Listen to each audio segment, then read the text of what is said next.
Fort Bliss is a major installation now, but it wasn't that way throughout most of its history.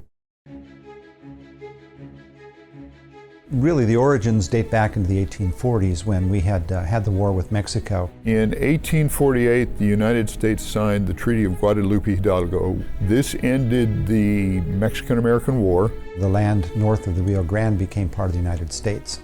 Because the boundary needed to be surveyed, it was of interest to the United States to have a military presence here on the border. There was a concern by the citizens locally that perhaps Mexico would try an incursion and take some of the property back. So Fort Bliss established a presence at that time. It had several purposes. One was to try to establish law and order here in the borderlands, but another one was to protect Mexico from raiding Apaches and Comanches. The total number of soldiers were about 250. A lot of them would desert, and they would then just go west to California to work in the gold fields or whatnot, so they were kind of using this as a free ride out west. Post is in 6 places. One of the reasons it moved is because the Rio Grande washed the old post away. Another reason it moved was because twice the post was just closed outright. By 1850, 1851, things changed. The U.S. went through an economic recession, and as the economy downturned, the post across from El Paso was closed. The Army put posts where they thought they could best protect populace and best support local governments. For a very long time, there were less than 1,000 white Americans that lived in the El Paso area. In 1881, once the railroad started passing through here, cities started to grow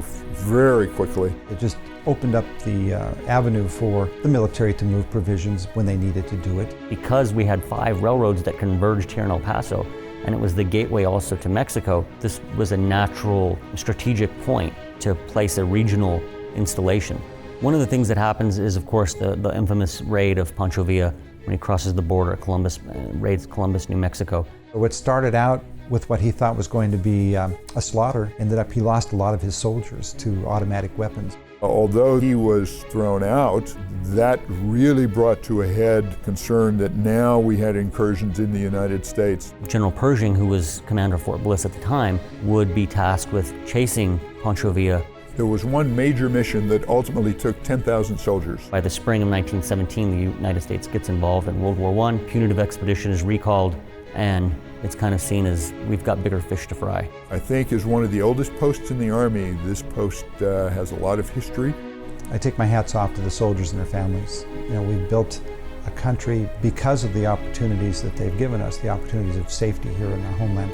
Fort Bliss, its role and its links to El Paso are significant. As El Paso grows, so does Fort Bliss. And now maybe as Fort Bliss grows, so does El Paso.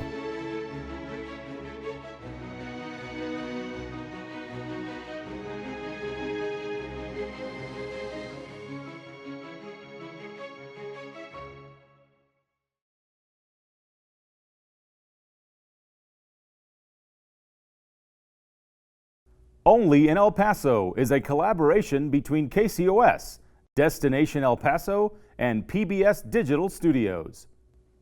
With support from El Paso Electric, proud to be your local utility.